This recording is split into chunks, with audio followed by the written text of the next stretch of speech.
daí só para, enfim, continuar nesse mesmo passo que o professor dá, esta ligação acaba redundando anos depois no chamamento pelo presidente da Constituinte, deputado Ulisses Guimarães, para que o professor Miguel Hélio Júnior, num momento crucial de sua vida, que estava também a defender sua titularidade, viesse a integrar o gabinete da Constituinte. Eu fui assessor especial da presidência da Constituinte. Não é? Em suma, E viveu, enfim, a formação da nossa lei maior. Isso. Antes eu já tinha sido... Aí eu abandonei as atividades de classe quando passei a ter atividade política, né, que foi a campanha do Montoro em 82, depois secretário da Segurança do Montoro, assessor especial do governador e depois secretário de Segurança do governador Montoro. Já era uma atividade política e vice-presidente do PSDB de São Paulo depois, né. Mas isso mais tarde. Ou seja, eu era presidente da Fundação Pedroso Horta, que era a Fundação de Estudos do MDB. Em suma, era todo um conjunto que se interligava, né? Mas a base era a Faculdade de Direito, a base era nosso departamento, a base foi aqui que tudo isso se gerou, né? E curiosamente, Manuel Pedro Pimentel, que foi secretário de Justiça do governo Paulo Egídio, que era um governo também muito à direita, lembrar que o secretário de Segurança era Erasmo Dias.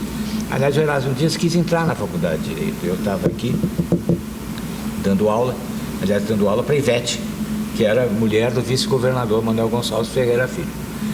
E houve uma manifestação na Praça da República, os manifestantes vieram pelo viaduto do Chá e a polícia correu atrás deles, vieram correndo, a polícia e cavalaria atrás dos manifestantes, que se recolheram dentro da Faculdade de Direito. E aí, quando a turba vinha, a polícia vinha, fecharam as portas da Faculdade de Direito. E o Erasmo Dias, na sua truculência natural, quis invadir a Faculdade de Direito. Eu fui afrontá-lo, dizer que não ia, era um morticínio. Se entrasse na Faculdade de Direito, polícia, com estudantes e manifestantes, havia muitos que não eram estudantes, manifestantes que estavam vindo lá do viaduto do Chá. Ia ser um morticínio. E ele queria entrar. Aí nós corremos, o professor Rui Barbosa Nogueira, titular, diretor da faculdade, o que vamos fazer? E imagina, a mulher do vice-governador estava aqui assistindo aula. Vamos ligar para o Manuel Pedro. E ligamos para o Manuel Pedro conseguiu. E foi falar com o Erasmo Dias, para que ele... aí houve um acordo com o Erasmo Dias, que ele liberaria a frente da Faculdade de Polícia e de Cavalaria e sairiam as pessoas que aqui estavam, estudantes ou manifestantes, seja o que for, saíssem em dupla. Quer dizer, era um governo atrabiliário, mas que o Manuel Pedro tinha uma independência, tanto que ele cria todo um sistema de prisão-albergue, de humanização dos presídios, né? E isso nos influenciou muito. Depois, todas essas ideias, toda essa preocupação se une com as orientações da Organização das Nações Unidas, através dos seus congressos internacionais de defesa de exame do crime e do delinquente, com as ideias de penas alternativas ou seja, a faculdade sempre foi o celeiro de todas essas ideias e manifestações. A Associação dos Advogados era aqui em frente, do lado... do outro lado do largo. Do outro lado do largo. Era o largo, né? O professor teve uma vida política bastante intensa. Ele mencionou que foi secretário de Segurança Pública, assessor do governador, assessor da Constituinte, depois foi secretário novamente da administração de São Paulo, foi ministro da Justiça. Estes pontos, no entanto, eu não vou abordar muito, porque me interessa o retorno. Quando Miguel Hélio Júnior volta, ele, aliás, no Ministério da Justiça tem uma influência já bastante grande, porque já leva alguns alunos para trabalhar com ele.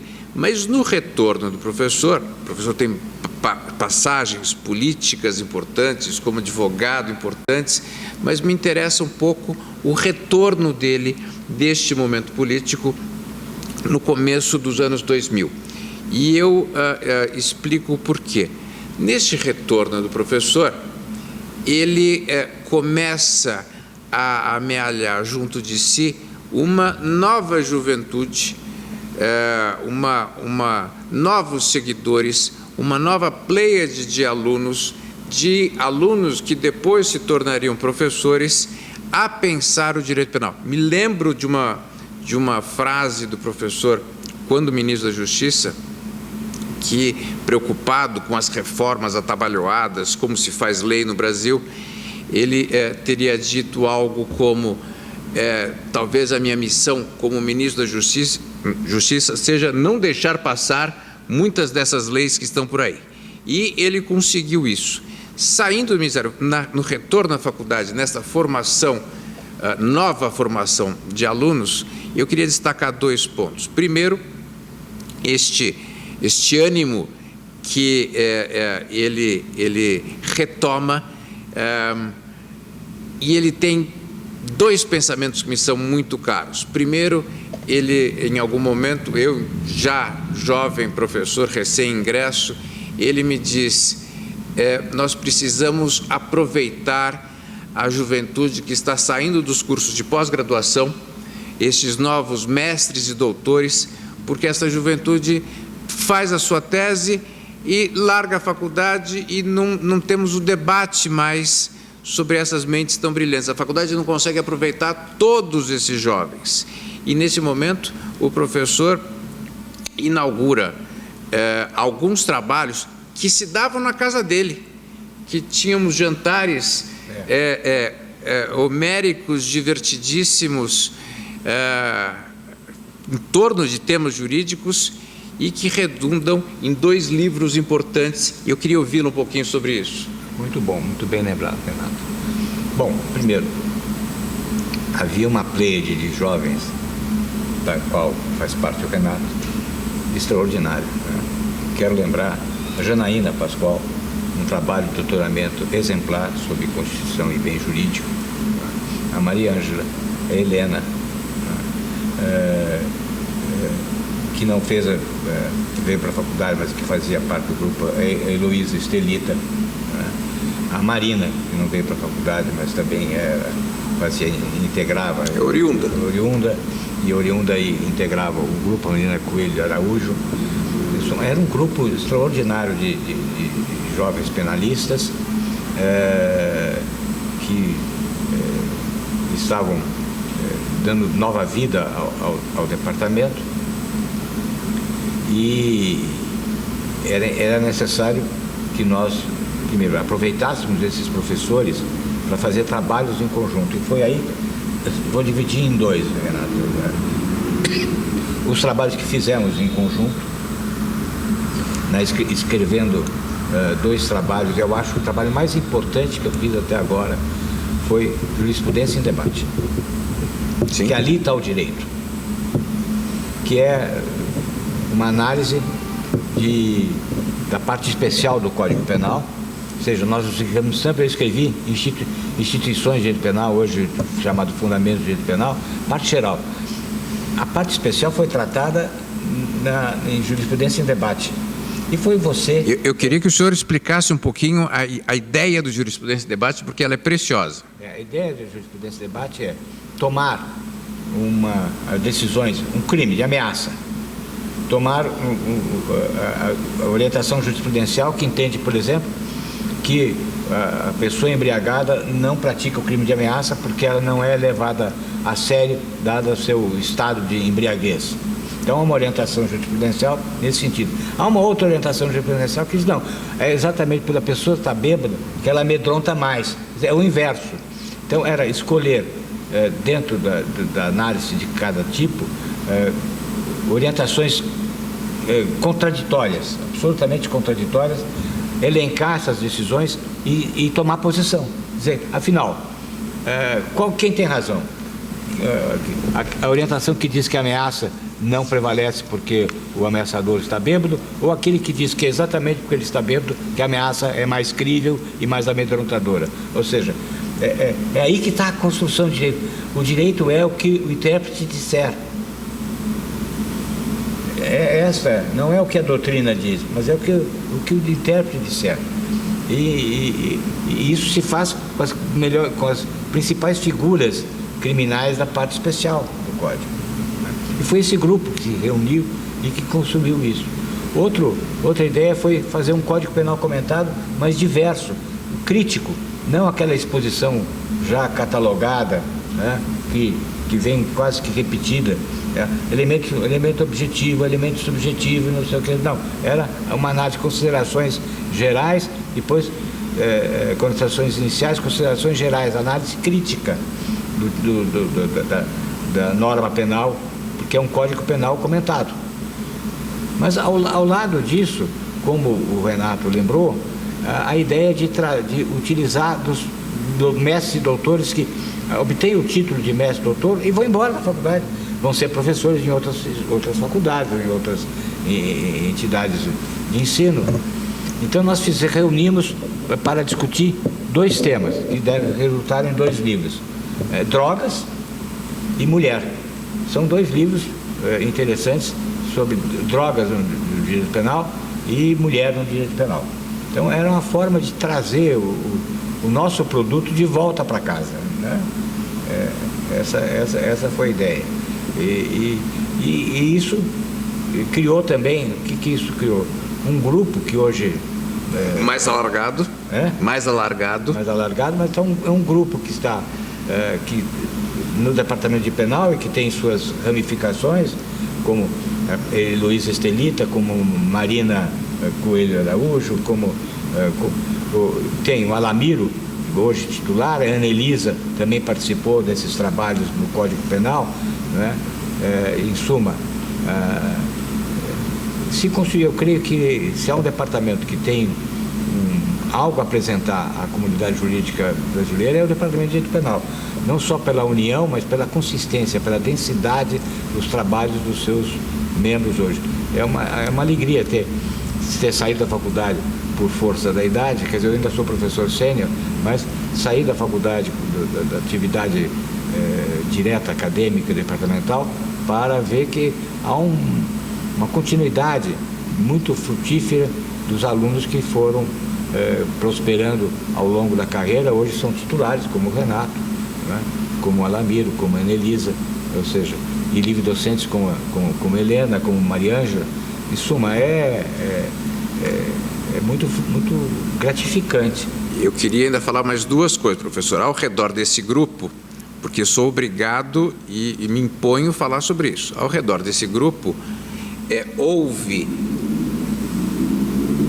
por via do professor, motivado pelo professor, empurrado pelo professor, e muito antes de se falar em uma necessária internacionalização, hoje tão em voga, houve uma busca de contatos, trocas de ideia com vários e vários professores do estrangeiro, notadamente Alemanha, Itália, Portugal e Espanha, não é? Destaco aqui Roxin Schunemann, Luiz Greco na Alemanha, querido Vittorio Manes na Itália, na Espanha o professor é representante da Real Academia Espanhola de Jurisprudência, em Portugal, e fomos várias vezes a Lisboa fazer debates, travar discussões. O professor motivou esta internacionalização. O professor foi para a Alemanha debater, inclusive com Schumann, vários desses temas, liderando este grupo. Mas mais do que isso, a inquietude de Miguel Reale Júnior fez surgir, ato contínuo a tudo isso, algo que eu não digo que ligado ao departamento, mas está paritário ao departamento, porque o departamento se aproveita muito mais do que outra coisa qualquer, que é o Instituto de Estudos Culturalistas, que o professor funda no Rio Grande do Sul, usando a biblioteca do professor Miguel Reale Pai, a sua biblioteca pessoal, a biblioteca da professora Judite, montando o que carinhosamente costumamos nós dizer, o nosso Max Planck gaúcho, não é? O nosso instituto, aonde encontramos o que a gente poderia chamar de talvez a melhor biblioteca de direito do país. Queria ouvir um pouquinho sobre isso e daí fazer mais 2 comentários. Muito bom, Renato. O IEC, Instituto de Estudos Culturalistas, com esse nome em homenagem ao culturalismo de Miguel Reale, que é uma das fontes inspiradoras do nosso pensamento, o pensamento de todos que integram. Esse instituto só se funda por causa desse grupo e do grupo da Judite. Eu digo, essa ideia foi a soma de 2 energias, a energia da Judite e a minha, que acabamos formando essa biblioteca e esse instituto, que está aberto à pesquisa, especialmente deste grupo, que estão todos associados ao Instituto de Estudos Culturalistas, participam dos seus encontros, das suas reuniões, né? E está lá a marca, sem dúvida nenhuma, desse grupo que já tantas vezes foi à Canela para participar de eventos que se prolongam, porque o ambiente é um ambiente inspirador, né? E eu creio que é uma alegria saber que esse grupo vai dar continuidade ao Instituto quando nós não estivermos mais por aqui. Professor Miguel Reale Júnior tive a oportunidade, a felicidade, a alegria de poder homenageá-lo com um livro em sua honra, quando o professor fez 70 anos. Tive a oportunidade de ajudar na coordenação de uma outra homenagem, quando recentemente o professor fez 80 anos, aonde se destacou fundamentalmente o seguinte, que a inquietude de Miguel Reale Júnior só se aprimora e aquilata com o tempo. Tivemos os primeiros 80 anos, nós vamos ter com certeza muitos mais, e isso que ele falou agora, enfim, é absolutamente despiciando, porque tenho certeza de que o professor continuará nesta casa com seus alunos hoje professores, com seus alunos de graduação, durante muito e muito tempo. Queria lembrar, finalmente, professor, que se alegadamente se pode dizer que um professor se eterniza também para os seus alunos, o senhor tem a certeza absoluta de que o seu nome está gravado nessas paredes dos nossos corações, nas nossas aulas, e que eu tenho o prazer de dar aula na Sala Miguel Reale, e eu faço alusão não só à sala, como ao filho do dono da sala, porque isso, com ele coordenando. E o retrato do meu pai dizendo, Miguel, você não preparou a aula direito, tal. Mas, professor, queria agradecer muitíssimo a esta conversa, este bate-papo, esta rememoração de tantos e tantos temas. E obrigado, mais uma vez, por ter a oportunidade de estar sempre a seu lado.